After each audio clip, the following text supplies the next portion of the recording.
Hello and welcome to the Indian Express news analysis. तो आज की डेट है 16 अप्रैल ऑफ 2019 और यहां हम डिस्कस करते हैं वो सारे इंपॉर्टेंट आर्टिकल्स जो आपके एग्जाम पर्सपेक्टिव से काफी ज्यादा इंपॉर्टेंट होते हैं। तो चलिए देखते हैं कि वो कौन से आर्टिकल्स हैं जो आज हमें यहाँ डिस्कस करने हैं। उससे पहले आज का जो कोट है ओबियसली हेनरी फोर्ड के द्वारा है, जो कहते हैं nothing is particularly hard if you divide it into small jobs. तो अगर आपके सामने बहुत बड़ा ऑब्स्टिकल है, बहुत बड़ा टास्क है, तो उसे अचीव करने के लिए आप उस बड़े टास्क को छोटे छोटे टास्क में डिवाइड कर सकते हैं और धीरे धीरे हर छोटे टास्क को अचीव करके आप अल्टीमेटली बड़े टास्क को अचीव कर सकते हैं। जैसे अगर मान लीजिए आपको बहुत बड़ी जो बुक है, अगर उसको रिवाइज करना है, कंप्लीट करना है, तो आप उसे छोटे छोटे पार्ट्स में डिवाइड करके उसे अचीव कर सकते हैं। अब चलते हैं उन क्वेश्चंस की तरफ जो मैंने आपसे कल पूछे थे। पहला क्वेश्चन था यहाँ पे बताइए कैपिटल और करेंसी क्या है रशिया की। दो लोगों ने यहाँ पे जवाब दिया है, सनी सूर्यवंशी और यहाँ पे प्रेम सागर ने। तो यहाँ पे जैसे कि आप मैप पे भी देख सकते हैं, रशिया की कैपिटल है बिस्ली मॉस्को और यहाँ पे अगर इसकी करेंसी की बात करेंगे वो है रशियन रूबल। और नेक्स्ट क्वेश्चन था बताइए चंदोली नेशनल पार्क कहाँ पे लोकेटेड है। तो ये आपको नजर आएगा महाराष्ट्र में। अब चलते हैं यहाँ पे एडिटोरियल पेज पे। एडिटोरियल पेज पे लेफ्ट साइड पे जो पहला आर्टिकल है वो बेसिकली इंडिया पाकिस्तान के रिलेशन से रिलेटेड है। तो पाकिस्तान का प्रेजेंट स्टैंड इस वक्त ये है कि वो अब यहाँ पे डायलॉग करना चाहता है इंडिया के साथ। तो यहाँ पे एक इसका रीजन ये भी साइड किया जाता है कि उनकी इकोनॉमी इस वक्त अच्छी नहीं चल रही है, इसी वजह से उन्होंने डायलॉग का यहाँ पे जो है स्टेप चूज किया है। लेकिन हमें समझना ये है कि अगर कोई भी दो स्टेट अगर बातचीत करना चाहते हैं तो वो किसी भी की भी कमजोरी नहीं है, क्योंकि आप जानते हैं कि इवन नॉर्थ कोरिया ने भी यूएस के साथ और साउथ कोरिया के साथ बात करना शुरू कर दिया है। ये बेसिकली नॉर्थ कोरिया की कमजोरी नहीं है और उसी तरीके से यहाँ पे भी इंडिया पाकिस्तान में भी कोई भी कमजोर नहीं हो जाएगा अगर वो यहाँ पे बातचीत करता है। तो उसके बारे में और चीजें डिटेल्स के साथ डिस्कस करेंगे इस आर्टिकल में। नीचे वाला आर्टिकल बेसिकली अब्यूजिंग वुमेन से रिलेटेड है। तो हुआ ये कि यहाँ पे बहुत सारे अलग अलग एरियाज में यहाँ पे इलेक्शन हो रहे हैं, तो कैंपेन के दौरान यहाँ पे होता ये कि एक दूसरे पे यहाँ पे बयानबाजी की जाती है पॉलिटिकल पार्टीज और के लीडर्स के द्वारा। तो हुआ ये कि बहुत सारी कॉन्स्टिट्यूंसी में यहाँ पे वुमेन को फील्ड किया गया है और उनके खिलाफ बहुत सारी जो है अब्यूसिव टर्म्स यूज किए जा रहे हैं। तो उसी के बारे में यहाँ पे आर्टिकल आया हुआ है। सेंटर में जो आर्टिकल है काफी इंपॉर्टेंट है, यहां हम डिस्कस करेंगे स्टेट फंडिंग फॉर इलेक्शन। क्योंकि आप जानते हैं इस वक्त हमारी पॉलिटिकल फंडिंग में काफी ज्यादा करप्शन देखने को मिलता है, ओपेकनेस नजर आती है। इवन दो हमने यहाँ पे इलेक्टोरल बॉन्ड्स का इस्तेमाल करना शुरू किया है, लेकिन हमने पहले भी डिस्कस किया है कि कौन कौन से लेकुनास है जो एग्जिस्ट करते हैं हमारे इलेक्टोरल बॉन्ड में। तो इसी वजह से बोला जाता है, बहुत सारी कमिटीज ने भी रिकमेंड किया है कि यहाँ पे स्टेट फंडिंग होनी चाहिए। मतलब जो गवर्नमेंट है वो डिसाइड करेगी कौन से पॉलिटिकल पार्टीज को कितना पैसा देना है, ताकि जो रोल ऑफ कॉर्पोरेट्स, क्योंकि आप जानते हैं जो कॉर्पोरेट्स है वो असली में जाके वोट थोड़ी करते हैं, नॉर्मल सिटीजन वोट करते हैं, कॉर्पोरेट्स वोट नहीं करते हैं। तो इसी वजह से उनके पास ट्रू वो राइट है कि वो यहाँ पे पैसे दे सकते हैं पॉलिटिकल पार्टीज को। तो उसी क्वेश्चन का जो आंसर है वो हमें यहाँ पे इस आर्टिकल में मिलेगा। नीचे वाला आर्टिकल बेसिकली गांधी और आरएसएस से रिलेटेड है। ये आर्टिकल पहले भी आया था, तो उसके रिप्लाई में ऑथर ने यहाँ पे रिप्लाई दिया है। तो वैसे तो एग्जाम पर्सपेक्टिव से बिल्कुल इंपॉर्टेंट नहीं है, तो डिस्कस नहीं करेंगे। नेक्स्ट पेज पे ये जो आर्टिकल है बेसिकली मोदी से रिलेटेड है। यहाँ पे डिस्कस किया जा रहा है कि कैसे जो 2014 में मोदी की हवा अलग थी और 2019 में अलग है। तो एग्जाम पर्सपेक्टिव से बिल्कुल इंपॉर्टेंट नहीं है, तो डिस्कस नहीं करेंगे। सिमिलरली नीचे वाला आर्टिकल बेसिकली कांग्रेस और बीजेपी के मैनिफेस्टो से रिलेटेड, कैसे एक प्रो पुअर और कौन सा दूसरा वाला नहीं है, तो उसके बारे में डिस्कस किया जा रहा है। तो वो भी इंपॉर्टेंट नहीं है, डिस्कस नहीं करेंगे। लेकिन राइट साइड जो आर्टिकल है काफी इंपॉर्टेंट है, यहां हम डिस्कस करेंगे कैसे जो है इंडिया का फॉरेन रिलेशन कैसे इंप्रूव हुआ है with respect to all the Islamic countries. जैसे कि बात करेंगे इंडिया ने यूएई के साथ, सऊदी अरेबिया, बांग्लादेश, अफगानिस्तान, इन सारी कंट्रीज के साथ अपने जो रिलेशन है वो काफी अच्छे कर दिए हैं। और उसी के साथ बात करेंगे अगर यूएई सऊदी की बात करेंगे तो ऑल टाइम में सबसे अच्छी सिचुएशन जो है रिलेशन में वो अभी हमें देखने को मिल रही है। इसका क्या रीजन है? एक हम फैक्टर ये जानते हैं कि इररिस्पेक्टिव ऑफ रीजन हम लोग इनके साथ कांटेक्ट कर रहे हैं, अपने नेशनल जो यहाँ पे एजेंडा से उन्हें ऊपर रख रहे हैं कंपेयर टू एनी रीजन। तो इसी वजह से जो है हमने काफी अच्छा प्रोग्रेस किया है इन द इस्लामिक कंट्रीज। तो इस आर्टिकल को और अच्छे से डिटेल में डिस्कस करेंगे। अब जैसे कि आप जानते हैं हर वीडियो में हम डिस्कस करते हैं पर्टिकुलर कंट्री को अल्फाबेटिकल ऑर्डर में। तो आज की कंट्री का नाम है गैबॉन। तो गैबॉन बेसिकली आपको अफ्रीकन कॉन्टिनेंट में नजर आएगा। इसकी कैपिटल बेसिकली लिब्रेविल है, आप यहाँ पे देख सकते हैं। उसके साथ साथ आसपास की कंट्रीज देखिए, जिसके ऊपर आपको मिलेगा यहाँ पे इक्वेटोरियल गिनिया है, उसके बाद कैमरून है, यहाँ पे कॉन्गो है। उसके साथ साथ एक और चीज आप देखेंगे, जो इक्वेटर है वो पास करता है गैबॉन से, यहाँ पे आपको देख सकते हैं। यहाँ पे आपको क्लियरली दिखेगा अफ्रीकन कॉन्टिनेंट में यहाँ पे जो है इक्वेटर की जो लाइन है वो यहाँ पे गैबॉन से पास होती है। अब बताइए नेक्स्ट क्वेश्चन की which country was selected as the guest of honour for Abu Dhabi international book fair. और तो ये जो ऑनर दिया गया बेसिकली दिया गया इंडिया को। अब इस पर्टिकुलर बुक फेयर में होने क्या वाला है, इसमें बेसिकली हाईलाइट किया जाएगा कि जो हेरिटेज है, जो कल्चर है यहाँ पे यूएई का, तो उसको यहाँ पे जो है दर्शाया जाएगा इस पर्टिकुलर बुक फेयर में। और इसी तरीके से जो है इंडिया और यूएई के जो यहाँ पे बायलैटरल रिलेशन है वो भी इंप्रूव होने वाले हैं। अब यहाँ पे यूएई की लोकेशन आप देख सकते हैं, इसकी कैपिटल बेसिकली है अबू धाबी, और उसके साथ साथ एक और इंपॉर्टेंट सिटी है यहाँ पे जो कि दुबई। उसके बाद आसपास की कंट्रीज देखिए, जिसकी यहाँ पे आपको ओमान नजर आएगा जिसकी कैपिटल मस्कट है, यहाँ पे आपको मिलेगा सऊदी अरेबिया, यहाँ पे आपको कतर नजर आएगा, यहाँ पे बहरीन, और ये जो है बेसिकली स्टेट ऑफ हॉर्मूज। अब बात करते हैं यहाँ पे पहले आर्टिकल की तरफ जो है इंडिया पाकिस्तान रिलेशन से रिलेटेड। तो यहाँ पे हर किसी को पता है कि अगर आपको पीस की शुरुआत करनी है तो उसमें आपको जो है टॉक्स से ही शुरू करना है, कि अगर आप यहाँ पे बायलैटरल टॉक्स बंद कर देंगे तो ऑब्वियसली बात है पीस की शुरुआत कभी हो ही नहीं पाएगी। तो यहाँ पे उनके जो नए फॉरेन सेक्रेटरी है जो यहाँ पे सोहेल महमूद, तो उन्होंने यहाँ पे बोला कि यहाँ पे जो डायलॉग है उन्हें फिर से शुरू करने की जरूरत है। लेकिन हर किसी को पता है कि इंडिया पाकिस्तान की अगर जो प्रॉब्लम है अगर उसे सॉल्व करनी है तो ये नो ब्रेनर है कि यहाँ पे पीसफुल एक्टिविटीज और बातचीत ही करनी है। लेकिन यहाँ पे जो मॉडस विवेंडी यानी कि way of living between the neighbours, इसे यहाँ पे जो है अच्छे से कंस्ट्रक्ट करने की जरूरत है, कैसे जो है दोनों कंट्रीज एक साथ रह सकते हैं, तो उसको यहाँ पे चार्ट आउट करने की काफी ज्यादा जरूरत है। लेकिन क्योंकि दोनों ही कंट्री जानती है कि एक्चुअल वॉर के सिनेरियोस काफी ज्यादा ब्लीक है और अगर होते भी है तो काफी मेसी हो सकता है दोनों की इकोनॉमी के लिए, इसी वजह से अब एक ही सोल्यूशन बचता है कि दोनों जो कंट्रीज है वो यहाँ पे एक दूसरे से बातचीत करें। इवन अगर बात करेंगे 2017 में जब सीज फायर वॉयलेशन हो रहे थे तब यहाँ पे डिमांड किया गया था इवन पार्लियामेंट से कि आप जो है यहाँ पे एक बिफिटिंग रिप्लाई दीजिए। लेकिन उस टाइम में भी जो है एनएसए यानी कि नेशनल सिक्योरिटी एडवाइजर्स दोनों कंट्री के जो है एक दूसरे से बातचीत कर रहे थे। तो कहीं ना कहीं आपको समझ में आ गया हो कि ये जो डायलॉग है काफी इंपॉर्टेंट होता है किसी भी दो कंट्री के रिलेशन में, क्योंकि आप जानते हैं जब इंडिया और चाइना के रिलेशन खराब हो रहे तब हमने वुहान समिट किया था, एक इनफॉर्मल समिट, तब जाके जो है हमने इंडिया चाइना के रिलेशन को थोड़ा सा अच्छा और ट्रैक पे लेकर आए थे। तो इसी वजह से डायलॉग काफी इंपॉर्टेंट रोल प्ले करता है। और आप एक और एग्जांपल साइड कर सकते हैं, जब नॉर्थ कोरिया बातचीत करने के लिए तैयार हो सकता है यहाँ पे डीन्यूक्लियराइज करने के लिए, तो इंडिया पाकिस्तान के रिलेशन भी यहाँ पे हो सकते हैं अच्छे हो सके। अगली बात करते हैं कि इफ पाकिस्तान नीड्स टॉक, तो ये जो है पाकिस्तान अगर डिमांड कर रहा है कि वो बातचीत कर रहा है तो इसे हमें as a sign of weakness नहीं देखना चाहिए कि जस्ट बिकॉज वो बातचीत कर रहा है इसका मतलब ये नहीं कि वो कमजोर हो गया है। इसका मतलब ये है कि वो अब यहाँ पे सोल्यूशन ढूंढने की कोशिश तो कर रहा है कम से कम। उसके साथ साथ एक और चीज ये है कि एक ऑब्जेक्टिव नैरेटिव होना चाहिए कि फ्यूचर में हम कैसा स्टैंड रखने वाले हैं, उसके लिए जो ऑब्जेक्टिव होंगे वो यहाँ पे सिर्फ एक पर्टिकुलर कंट्री के वर्जन पे डिपेंड नहीं करेगा। क्योंकि अगर आप पाकिस्तान की बात करेंगे वो बोलेंगे कि उनके सॉइल पे कोई टेररिस्ट है ही नहीं, तो ये उनका वर्जन है। हमारा वर्जन बोलता है कि वहां पे बहुत सारे टेररिस्ट एक्टिविटीज होती हैं, तो दोनों के वर्जन को यहाँ पे अकोमोडेट करके जो है ऑब्जेक्टिव नैरेटिव बनाने की जरूरत है। अगली बात करेंगे, अगर यहाँ पे जो पुलवामा का अटैक आप जैसे कि जानते हैं वो नहीं होता, अगर यहाँ पे पठानकोट का जब एक्सीडेंट हुआ था तो उसमें जितने भी लोग संदिग्ध माने गए थे अगर उनको यहाँ पे पनिश किया जाता तो पुलवामा अटैक नहीं होता। उसी तरीके से पठानकोट का अटैक नहीं होता अगर यहाँ पे 26/11 में जो लोग संदिग्ध थे अगर उनको यहाँ पे कन्विक्ट कर दिया जाता और यहाँ पे जो पाकिस्तान में भी जिन्होंने यहाँ पे मास्टरमाइंड उनको पकड़ा जाता, तो यहाँ पे शायद जो पठानकोट का भी इंसिडेंट नहीं होता। तो उसी तरीके से हम बहुत सारी चीजें बोल सकते हैं कि यहाँ पे अगर जेईएम नहीं होता, अगर यहाँ पे पाकिस्तान के जो सिक्योरिटी एस्टैब्लिशमेंट यहाँ पे सपोर्ट नहीं करते, तो ये ऐसे बहुत सारे आप यहाँ पे केसेस ले सकते हैं थियोरेटिकली। लेकिन at the end of the day आपको समझना है कि वहां पे जो पाकिस्तान की एस्टैब्लिशमेंट सिक्योरिटी एस्टैब्लिशमेंट उनको यहाँ पे काफी मॉरली अच्छे काम करने की जरूरत है। उसके साथ साथ यहाँ पे कंसेंसस होने की जरूरत है दोनों कंट्रीज के बीच में, ताकि एक ऑब्जेक्टिव नैरेटिव बन सके फॉर द फ्यूचर। अगली बात करेंगे, यहाँ पे ऑथर बोल रहे हैं कि 2004 के बाद जो यहाँ पे इंडिया पाकिस्तान के रिलेशन है अगले 2 साल तक एक बेस्ट फेज में थे। क्यों ऐसा बोल रहे हैं? क्योंकि यहाँ पे जो मुशर्रफ थे तब उन्होंने बोला था कि पाकिस्तान की टेरिटरी या पीओके दोनों ही कभी इस्तेमाल नहीं किए जाएंगे किसी भी टेररिस्ट एक्टिविटी के लिए, और यही चीज बेसिकली 2008 तक देखी गई थी। लेकिन उसके बाद जब 26/11 हुआ तब ये सारे रिलेशन जो है खराब हो गए। अब यहाँ पे आपको सवाल ये उठाना है कि व्हाट वेंट रॉन्ग, जिस वजह से जो है यहाँ पे जो अच्छे से सीज फायर के साथ हम चल रहे थे 2004 से, वो कैसे अचानक खराब हो गए 2008 में। तो व्हाट वेंट रॉन्ग, ये एक्चुअली इन्वेस्टिगेट करने की जरूरत है दोनों कंट्री को। अब बात करते हैं, इंडिया पाकिस्तान के रिलेशन सॉल्व करने इतने आसान भी नहीं है क्योंकि बहुत सारे अलग अलग डायमेंशन में प्रॉब्लम चल रहे हैं। जिसकी बात करेंगे अग्रीमेंट से रिलेटेड, यहाँ पे ताशकंद की पीस डिक्लेरेशन 1966 की, शिमला अग्रीमेंट है, यहाँ पे इंडस वाटर ट्रीटी है, और उसी के साथ हमारे बहुत सारे अलग अलग बॉर्डर डिस्प्यूट है। सरक्रीक का इशू हो सकता है, जम्मू कश्मीर रीजन का हो सकता है, तो अलग अलग एरियाज में जो है यहाँ पे इश्यूज चल रहे हैं। उसके साथ साथ यहाँ पे जम्मू कश्मीर जो है सबसे इंपॉर्टेंट इशू है। अगर ये चीजें सॉल्व हो जाती हैं तब जाके हम पहला कदम उठाएंगे इंडिया पाकिस्तान के रिलेशन को इंप्रूव करने में। अगली बात करेंगे हम यहाँ पे रोल ऑफ पाकिस्तान आर्मी, क्योंकि आप जानते हैं कि पाकिस्तान में यहाँ पे जो डीप स्टेट है, जहाँ पे जो आईएसआई और यहाँ पे जो पाकिस्तान आर्मी है वो काफी ज्यादा स्ट्रांग है। अब इनको न्यूट्रलाइज करना सबसे बड़ा इंपॉर्टेंट फैक्ट रहेगा पाकिस्तान के लिए, क्योंकि कोई माने या ना माने सबको पता है कि यहाँ पे जो पॉलिटिकल पार्टीज सपोर्टेड होती है यहाँ पे पाकिस्तान आर्मी के द्वारा, और इसी वजह से जो है यहाँ पे काफी ज्यादा कॉन्फ्लिक्ट नजर आता है। एक एंटी इंडिया स्टैंड ले लेता है पाकिस्तान, जो कि काफी अच्छी बात नहीं है किसी भी दो कंट्री के रिलेशन के लिए। अगली बात करते हैं टेररिज्म। ये दोनों ही कंट्री के बीच में सबसे इंपॉर्टेंट मुद्दा है जिसे सॉल्व करना काफी इंपॉर्टेंट है, क्योंकि आप जानते हैं कि यहाँ पे जितने भी टेररिस्ट ग्रुप है पाकिस्तान में, तो वो चाहते हैं ब्लीड करना इंडिया को बाई 1000 वुंड्स। अब इसको रिड्यूस करने के लिए जरूरत यह है कि कैसे जो है उन्हीं के सॉइल में जितने भी ऐसे टेरर कैंप्स हैं उनको यहाँ पे हटाने की जरूरत है।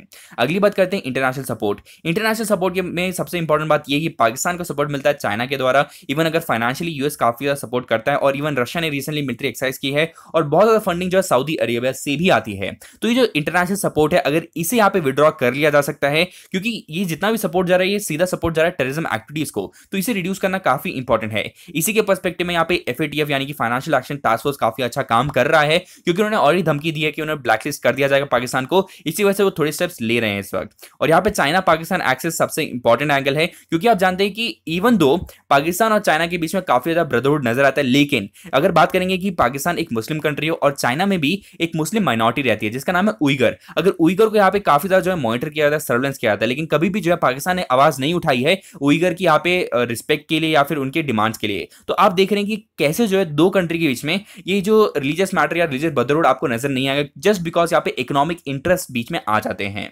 अगली बात करें यहाँ पे काउंटरफीट करेंसी और जो ड्रग्स है इसका काफी इस्तेमाल होता है यहाँ पे, इवन ट्रैफिकिंग करने में, ड्रग ट्रैफिकिंग, और उसी का जो पैसा आता है वो इस्तेमाल किया जाता है टेररिज्म एक्टिविटीज में। तो ये बहुत सारे ब्रॉड ओवरव्यूज है बिटवीन इंडिया पाकिस्तान रिलेशन जो इंप्रूव करने की जरूरत है फ्यूचर में। अगला आर्टिकल हम डिस्कस करेंगे स्टेट फाइनेंसिंग इन इलेक्शन के बारे में। तो बहुत सारे ऐसी कमिटीज है जिन्होंने रिकमेंड किया था कि यहाँ पे स्टेट फाइनेंसिंग होनी चाहिए ताकि जो है यहाँ पे पॉलिटिकल फंडिंग को काफी ज्यादा क्लीन बनाया जा सके।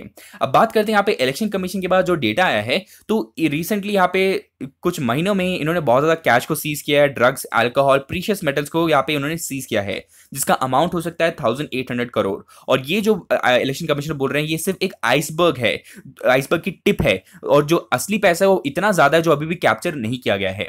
अब एक और चीज आपको ये समझना है कि जो लीगल अपर लिमिट है पर कैंडिडेट की कितना वो स्पेंड कर सकता है फॉर इलेक्शन, वो है बेसिकली 70 लाख। और 70 लाख का आप कंपेरिजन किया जाए यहाँ पे 1800 करोड़ का जो यहाँ पे अभी पकड़ा गया है। तो आपको यहाँ पे पता होना चाहिए कि 1962 में यहाँ पे लेट वाजपेयी जी एक यहाँ पे प्राइवेट बिल लेकर आए थे। उस बिल में ये बोला गया था कि जो कॉर्पोरेट्स है वो यहाँ पे डोनेशन नहीं कर पाएंगे किसी भी पॉलिटिकल पार्टी को, लेकिन क्योंकि जो है यहाँ पे इतना सपोर्ट नहीं मिला था रूलिंग गवर्नमेंट से, इसी वजह से ऐसा कोई बिल, ये बिल भी पास नहीं हुआ और ना ही ऐसा कोई बिल वापस आ पाया हमारे पार्लियामेंट में।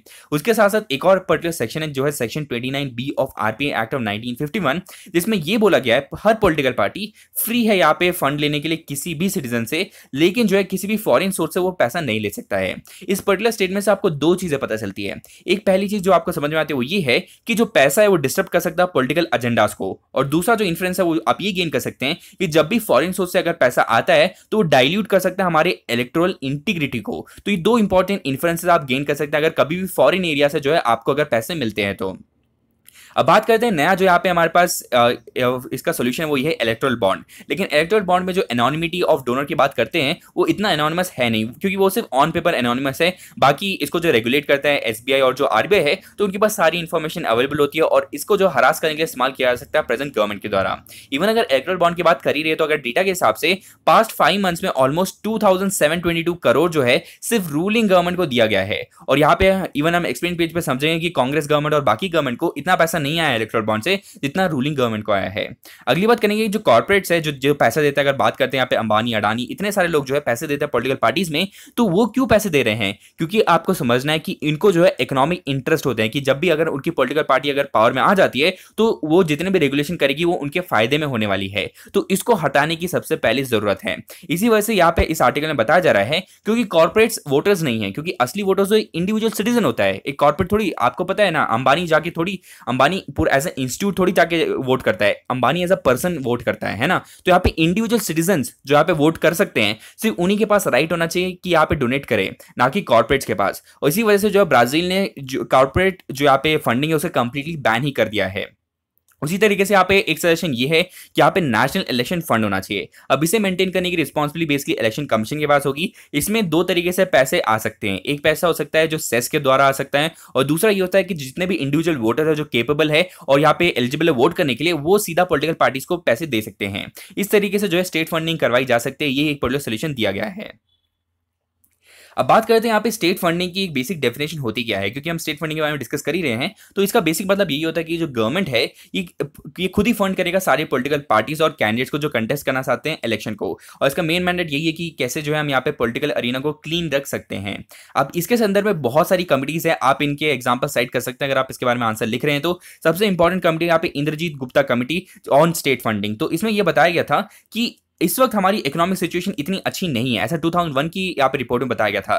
लेकिन उसके बाद जो है जितनी भी रिकमेंडेशन है उसमें बताया गया है कि पार्शियल स्टेट फंडिंग तो होनी ही चाहिए। तो इसी वजह से बहुत सारी कमिटीज 1998 में, 1999 और 2001 में इन्होंने रिकमेंड किया कि यहाँ पे पार्शियल स्टेट फंडिंग होनी चाहिए, लेकिन उसके लिए जो है एक रेगुलेटरी फ्रेमवर्क बनाने की जरूरत है, जिसकी अभी भी कमी नजर आती है। अब बात करते हैं कुछ आर्ग्यूमेंट्स की जो बताती हैं कि स्टेट फंडिंग काफी अच्छी बात है।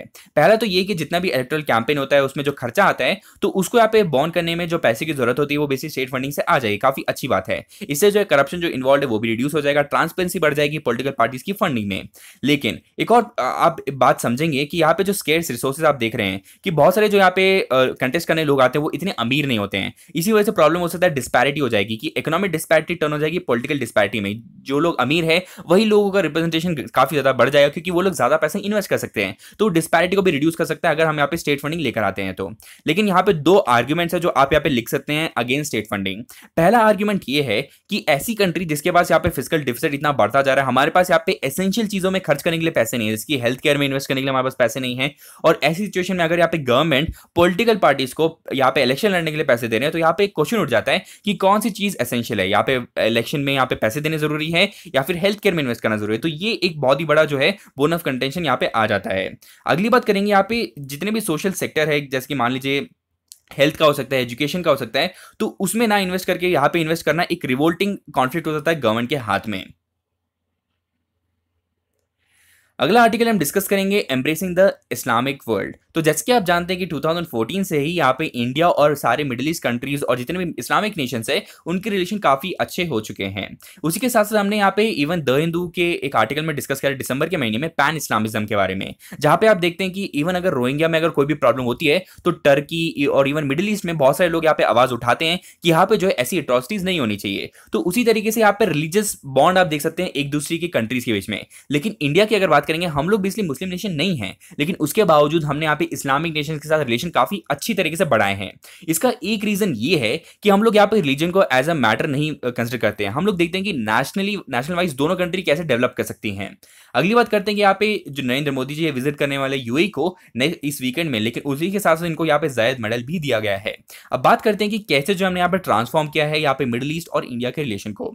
इसमें जो है हमने यहाँ पे अपना जो एक डिफेंसिव मैकेनिज्म होता था कि रिलीजन के मैटर में हमेशा जो है पीछे रहते थे, उसको पूरे यहाँ पे डिफेंसिवनेस को हटा दिया है। अब हमने यहाँ पे एक्सेप्ट किया है कि कैसे जो है हम दो कंट्री के बीच में रिलेशन अच्छे कर सकते हैं, जस्ट बिकॉज हमने यहाँ पे दोनों कंट्री के अच्छे या फिर वेलफेयर के लिए हम लोग काम करना चाहते हैं। अभी उसी का एग्जांपल आप देख सकते हैं ओईसी मीटिंग में यहाँ पे इंडिया को यहाँ पे एज ए गेस्ट बुलाया गया। उसके बाद हमने यहाँ पे ढाका और यहाँ पे जो काबुल है दोनों के साथ यहाँ पे डिप्लोमेटिक टाइज काफी इंप्रूव किए हैं। और यहाँ पे लेकिन अगर उसका पैराडॉक्स देखेंगे विद इन इंडिया हम देख रहे हैं कि यहाँ पे जो डिवीजन हो रहा है अमॉन्ग द हिंदू मुस्लिम वो काफी ज्यादा बढ़ रहा है। भले हम लोग ऑन अ इंटरनेशनल लेवल सारी मुस्लिम कंट्रीज के साथ काफी अच्छे से काम कर रहे हैं, लेकिन विद इन इंडिया इंटरनली बहुत सारे डिवीजन हमारी ही कंट्री में बनते जा रहे हैं। अगली बात करेंगे यहाँ पे जो रिलेशन ऑफ यूएई है सऊदी है वो इस वक्त ऑल टाइम बेस्ट सिचुएशन में है। उसके साथ साथ यहाँ पे हमने चाबहार पोर्ट बनाया ईरान में जो कि एक शियाई यहाँ पे कंट्री है। उसके बाद यहाँ पे अगर पाकिस्तान ये एक इकलौती कंट्री जिसके साथ हम लोग इतने अच्छे नहीं रिलेशन में, लेकिन वो भी चाहती है कि यहाँ पे नेक्स्ट गवर्नमेंट जो है वो ऐसी गवर्नमेंट हो जो उनके साथ बातचीत कर सके। तो उस वजह से आप समझ सकते हैं कि कैसे जो इंडिया के ऊपर बहुत ज्यादा होप्स है बाय इस्लामिक कंट्रीज। अगली बात करेंगे कि क्या की था कि ताकि हमने जो है मुस्लिम नेबरहुड में इतना अच्छा काम किया है। एक तो मैंने आपको पहले बता दिया कि नेशनल इंटरेस्ट हमेशा ऊपर रखा है ओवर एनी रिलीजन। हमने देखा था 2014 में जब यहाँ पे नई सरकार आई थी तब बांग्लादेश के साथ रिलेशन काफी अच्छे नहीं थे क्योंकि यहाँ पे लैंड बॉर्डर के इशू थे, उसके साथ साथ फ्रीवर के इशू थे। तो वो सारी जो है इन्होंने सॉल्व किए कैसे, by gaining the political consensus of all the state. जैसे कि असम इन्वॉल्व था, वेस्ट बंगाल इन्वॉल्व था, तो उनके साथ यहाँ पे बातचीत किया ताकि जो है जितने भी यहाँ पे प्रॉब्लम थी उन सबको सॉल्व किया ताकि जो है on a broader level international relation कभी यहाँ पे जो है डिट्रॉइट ना हो। अगली बात करेंगे यहाँ पे अगर बात करेंगे नेपाल का एग्जांपल लेंगे। नेपाल भले ही यहाँ पे एक हिंदू कंट्री है, बेसिकली उनकी जो पूरी यहाँ पे मेजॉरिटी वो हिंदू है, लेकिन उसके बावजूद जो है यहाँ पे टेंशन काफी ज्यादा जो है इंक्रीज हो गए इंडिया और नेपाल के बीच में। नेपाल यूजुअली चाइना का कार्ड भी प्ले करता है यहाँ पे इंडिया के पर्सपेक्टिव में, तो वो हम देख रहे हैं भले ही जो है हमारे पास रिलीजियसली हम लोग काफी ज्यादा जो है क्लोज है।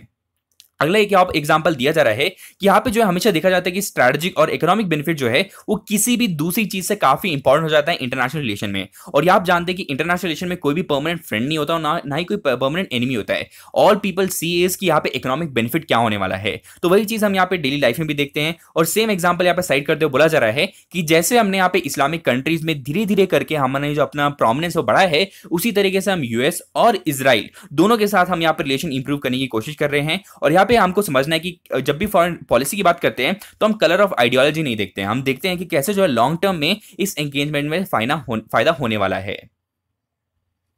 अब चलते हैं यहाँ पे नेक्स्ट क्वेश्चन की तरफ। बताइए वो कौन सा सेक्टर है जहाँ पे एमओयू साइन हुआ है टाटा ट्रस्ट और माइक्रोसॉफ्ट इंडिया के बीच में। तो वो बेसिकली हुआ हैंडलूम क्लस्टर के बीच में। अब हुआ ये कि माइक्रोसॉफ्ट ने अपना यहाँ पे जो लर्निंग मैनेजमेंट सिस्टम है उसका इस्तेमाल करते हुए प्रोजेक्ट संगम का शुरुआत किया है। अब इसमें जो है डिजिटल टूल्स का इस्तेमाल किया जाएगा ताकि कैसे जो है क्राफ्ट वर्क को और इंप्रूव किया जा सकता है। अगला आर्टिकल यहाँ पे आया हुआ है इलेक्शन कमीशन से रिलेटेड। तो हुआ ये है कि बहुत सारे पॉलिटिकल लीडर्स ने यहाँ पे जो बयानबाजी की है वो काफी ज्यादा गलत थी, कास्टिज्म डिवीजन क्रिएट कर रहे थे। तो इसी वजह से उन पे ऊपर यहाँ पे बैन लगा दिया है 1 दिन के लिए, 2 दिन के लिए। तो उसी के संदर्भ में यहाँ पे पूरा आर्टिकल आया हुआ योगी आदित्यनाथ, मायावती, आजम खान और मेनका गांधी के ऊपर अलग अलग सिनेरियो में इनके ऊपर यहाँ पे होल्ड लगा दिया गया है। अब यहाँ पे इलेक्शन कमीशन बहुत इंपॉर्टेंट हो जाता है किसी भी एग्जाम के लिए। अब यहाँ पे उसके बारे में कुछ बेसिक डिटेल जान सकते हैं कि उसका जो पूरा पावर है वो आता है आर्टिकल 324 से। इसमें बेसिकली इलेक्शन कमीशन में 3 मेंबर होते हैं, चीफ इलेक्शन कमिश्नर होता है और 2 इलेक्शन कमिश्नर होते हैं। अब यहाँ पे इनका जो पावर है इनको अपॉइंट करने का वो होता है प्रेसिडेंट के हाथ में, और इनके पास बेसिकली जो सर्विस और टेन्योर होता है ये काफी ज्यादा प्रोटेक्टेड भी होता है। उसको प्रोटेक्ट करने के लिए यहाँ पे एक एक्ट आया था जिसका नाम है यहाँ पे chief election commissioner other election commissioner act of 1991। अब बात करते हैं यहाँ पे इनके टर्म के बारे में। तो टर्म होता है इनका 6 साल का या फिर 65 ईयर्स के लिए, और उसके साथ साथ आप एक ही पोजीशन पे वापस रीइलेक्ट होकर नहीं आ सकते, ये कुछ इंपॉर्टेंट चीज है। और इनकी जो सैलरी होती है वो इक्विवेलेंट टू सुप्रीम कोर्ट जज के इक्विवेलेंट ही होती है। अब यहाँ पे चीफ इलेक्शन कमिश्नर और बाकी इलेक्शन कमिश्नर में एक डिफरेंस होता है। क्या डिफरेंस है? इनको कैसे रिमूव किया जाता है, क्योंकि चीफ इलेक्शन कमिश्नर को रिमूव करना उतना ही मुश्किल है जितना एक सुप्रीम कोर्ट जज को रिमूव करना होता है। लेकिन अगर इलेक्शन कमीशन की बात करते हैं तो उनको रिमूव करने के लिए जो सजेशन है वो एक्चुअली चीफ इलेक्शन कमिश्नर दे सकता है। और जो भी डिसीजन लिया जाता है यहाँ पे इलेक्शन कमीशन में वो बेस्ड ऑन मेजॉरिटी लिया जाता है, क्योंकि 3 ही लोग हैं तो बाई मेजॉरिटी यहाँ पे जो डिसीजन लिया जा सकता है। अगला क्वेश्चन है, बताइए Mohammad Shtayyeh was sworn as a prime minister of which of the following countries, Palestine, Israel, Russia या वेनेजुला। तो ये बेसिकली बिलोंग करता है पैलेस्टीन को। तो यहाँ पे एज अ स्वॉर्न किया उन्होंने पीएम ऑफ पैलेस्टीन। पैलेस्टीन की लोकेशन आप यहाँ पे देख सकते हैं, यहाँ पे आपको नजर आएगा वेस्ट बैंक नजर आएगा और यहाँ पे गाजा स्ट्रिप नजर आएगा। गाजा स्ट्रिप में आप जानते हैं यहाँ पे हामस जो कि रेबल है वो आपको नजर आएंगे, और वेस्ट बैंक में आपको फतेह नजर आते हैं।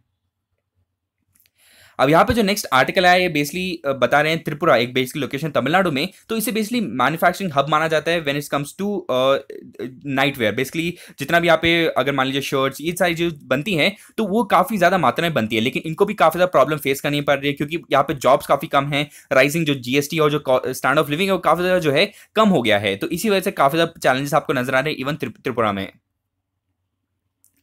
अगला आर्टिकल यहाँ पे आया हुआ है पोल वॉयलेंस से रिलेटेड। तो यहाँ पे जो है एक पूरा यहाँ पे ह्यूमन चेन बनाया गया है विद रिस्पेक्ट टू जो यहाँ पे पोल वॉयलेंस हो रहा है यहाँ पे वेस्ट बंगाल में। तो उसके पर्सपेक्टिव में बताया जा रहा है कि कैसे जो है कोई मसल पावर का इस्तेमाल करके यहाँ पे आपके डेमोक्रेटिक राइट टू वोट को यहाँ पे रोक सकता है। तो उसी के संदर्भ में यहाँ पे एक जो 89 ईयर ओल्ड है जिनका नाम है रानी कार, तो उन्होंने यहाँ पे जो ह्यूमन चेन को बनाया, जिनको आप यहाँ पे इमेज में देख सकते हैं, यहाँ पे वो सेंटर में खड़ी है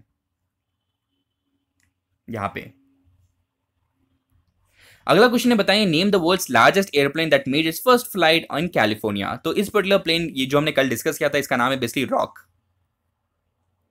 अगला आर्टिकल यहाँ पे इंडियन एयरफोर्स से रिलेटेड है। तो यहाँ पे जो है air chief marshal BS Dhanoa इन्होंने यहाँ पे बताया कि यहाँ पे जो बालाकोट का इंसिडेंट था वो काफी सक्सेसफुल था, जबकि जो यहाँ पे मिशन लिया गया था पाकिस्तान के द्वारा वो काफी ज्यादा अनसक्सेसफुल था, क्योंकि आप जानते हैं मिग 21 बाइसन पे जो अपग्रेड किया गया उसके बावजूद हमने हमारा एक जो पायलट था वो कैप्टिव हो गया था, लेकिन फिर भी हमने उन्हें रिहा करवाया और यहाँ पे जो F-16 को मार गिराया वो काफी ज्यादा जो है काबिलियत की बात है इंडियन एयरफोर्स के लिए। तो वही चीज जो है यहाँ पे बताया जा रहा है बीएस धनोआ के द्वारा।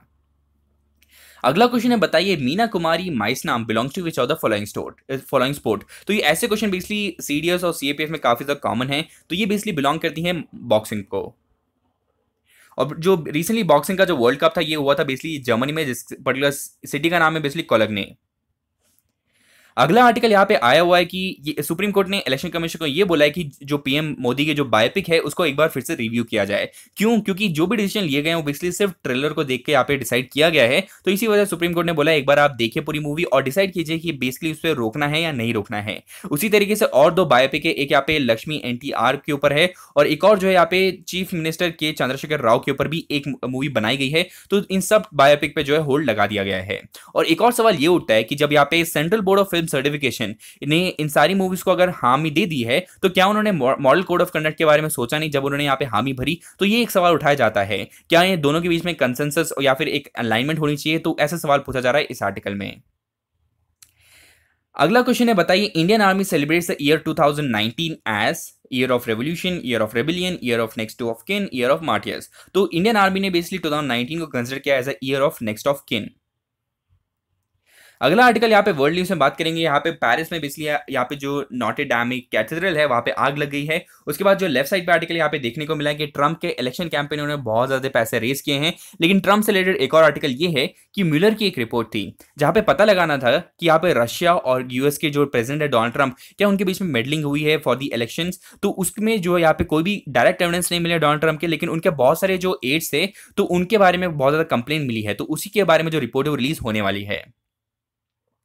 अगला क्वेश्चन है, बताइए who one the Chinese grand prix 2019 which is formula 1000 rate. तो ये बेसिकली जीती गई है लुइस हैमिल्टन के द्वारा जो बेसिकली चलाते हैं मर्सिडीज।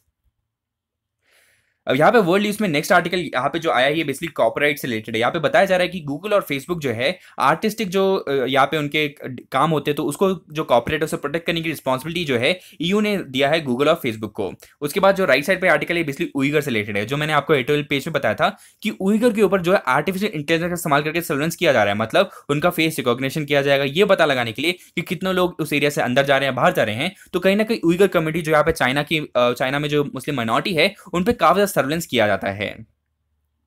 उसके बाद जो नेक्स्ट आर्टिकल यहाँ पे आप देख रहे हैं बेसिकली जूलियन असांजे के बारे में। तो इक्वाडोर के जो प्रेसिडेंट है यहाँ पे लेनिन मोर्नियो, तो उन्होंने बोला है कि जो जूलियन असांजे यहाँ पे जो है इक्वाडोर की एम्बेसी में यहाँ पे सेंटर ऑफ स्पाइंग बनाया था जो कि काफी गलत है। इसी वजह से जो है उनकी बेसिकली यहाँ पे जो उन्होंने दिया था यहाँ पे एज एक एरिया जहाँ पे वो रह सकते हैं तो वो जो है उनसे हटा लिया। अगला यहाँ पे जो आर्टिकल है बेसिकली आया हुआ है एक्सप्लेन पेज पे अबाउट दी ब्लैक होल। तो ब्लैक होल से रिलेटेड हमने पहले आर्टिकल डिस्कस किए हैं। तो यहाँ पे आपको समझना है कि ब्लैक होल जो है इसमें कोई भी चीज अंदर जाती है अगर स्पीड ऑफ लाइट से क्यों ना जा रही हो उसे जो है एस्केप नहीं कर सकता है। अब यहाँ पे अगर आप इमेज की तरफ देखेंगे तो ब्लैक होल क्योंकि उसे आप देख नहीं सकते इसी वजह से जो है सेंटर का पार्ट बेसिकली ब्लैक होल है। आसपास का जो एरिया है जो आप देख रहे हैं ये बेसिकली इवेंट हॉरिजॉन है। इसमें बेसिकली बहुत सारे अलग अलग यहाँ पे जो है आपको पार्टिकल्स नजर आते हैं। उसके बारे में आपको एक और चीज समझनी है कि यहाँ पे जो है बहुत सारे ब्लैक होल्स अवेलेबल है जिसे हम यहाँ पे मॉनिटर कर सकते थे। जैसे कि यहाँ पे एक एग्जांपल साइट किया जा रहा है कि M8A7 में गैलेक्सी है तो वहां पे भी एक ब्लैक होल है और क्योंकि इसे इमेज करने के लिए हमारे पास जो यहाँ पे टेलीस्कोप होना चाहिए उतना ही बड़ा होना चाहिए जो अर्थ साइज होना चाहिए। अब उसको कंपनसेट करने के लिए हमने यहाँ पे बहुत सारे टेलीस्कोप लगाए जो कि रेडियो टेक्नोलॉजी का इस्तेमाल कर रही थी। उसी का इस्तेमाल करते हुए हमने बेसिकली इसको पर्टिकुलर इमेज किया है। इमेज करने के लिए बेसिकली हमने जितने भी कंप्यूटिंग टेक्नोलॉजीज यूज किए हैं, रेडियो टेक्नोलॉजी यूज किए हैं वो काफी ज्यादा जो है हेल्पफुल थे। अगला क्वेश्चन है, बताइए find the mobile app which was launch by Bharti Airtel in collaboration with FICCI ladies organisation to assist women safety.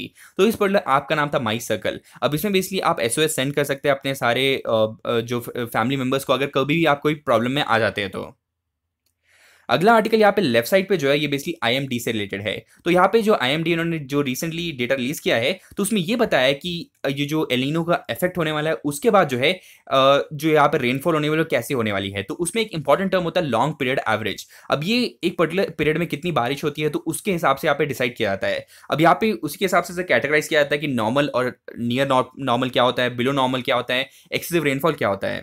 और राइट साइड पे जो आर्टिकल है बेसिकली जो है इलेक्ट्रल बॉन्ड से रिलेटेड है। आप यहाँ पे देख सकते हैं कि हाईएस्ट जो है यहाँ पे फंडिंग बीजेपी को मिली है फॉलोड बाय कांग्रेस और बाकी की जो पॉलिटिकल पार्टीज हैं उन्हें इलेक्ट्रल बॉन्ड के थ्रू काफी ज्यादा कम पैसा दिया गया है। अगला आर्टिकल यहाँ पे आया हुआ है कि कैसे जो है बहुत सारे पॉलिटिकल लीडर्स को यहाँ पे बैन कर दिया गया इलेक्शन कमीशन के द्वारा, क्योंकि इन्होंने बहुत ज्यादा डिसरेस्पेक्टिंग जो है यहाँ पे स्टेटमेंट्स दिए थे, यहाँ पे डिवीजन क्रिएट कर रहे थे। तो यहाँ पे बताया जा रहा है इवन पहले भी इलेक्शन कमीशन ने ऐसा किया है, इवन अमित शाह के ऊपर यहाँ पे पहले किया हुआ था 2014 में, तो उसी को यहाँ पे जो है प्रेसिडेंस दिया जा रहा है वापस। अब यहाँ पे अगर आप यहाँ पे अपॉलजी दे देते हैं तो उसका जो यहाँ पे कार्यकाल थोड़ा सा रिड्यूस किया जा सकता है, जो पनिशमेंट आपको दी गई है। इवन यहाँ पे अगर बात करें कोड ऑफ कंडक्ट की, तो यहाँ पे 286 पेज का यहाँ पे कोड ऑफ कंडक्ट दिया गया था, जहाँ पे बताया गया था कि आप कभी भी जो है रिलीजन कास्ट के ऊपर कभी भी जो है अपील नहीं कर सकते पब्लिक को। उसके साथ साथ यहाँ पे बोला गया था कि कोई भी बायोपिक रिलीज नहीं होने वाली है, और यहाँ पे कोई भी पोस्टर ऐसा नहीं होगा जो यहाँ पे कास्टिज्म या डिवीजन क्रिएट करता है हमारी सोसाइटी में। उसके साथ साथ एक और थर्ड पॉइंट ये है कि आप किसी भी डिफेंस या आर्मी वालों के साथ फोटो खिंचा के या फिर उनके फोटो का इस्तेमाल नहीं कर सकते अपनी कैंपेनिंग में। अब यहाँ पे नेक्स्ट क्वेश्चन जो आप कमेंट बॉक्स में दे सकते हैं, पहला क्वेश्चन ये कि बताइए मोजावे डेजर्ट कहाँ पे आपको नजर आएगा। उसके बाद नेक्स्ट क्वेश्चन है दाचिगम नेशनल पार्क आपको कौन से स्टेट में नजर आएगा। तो दोनों क्वेश्चन का जवाब इसलिए आप कमेंट बॉक्स में दे सकते हैं। तो आज के लिए इतना ही आशा करता हूँ आपको वीडियो पसंद आया वीडियो को लाइक कीजिए, शेयर कीजिए दोस्तों के बीच। Thank you and have a nice day. जय हिंद।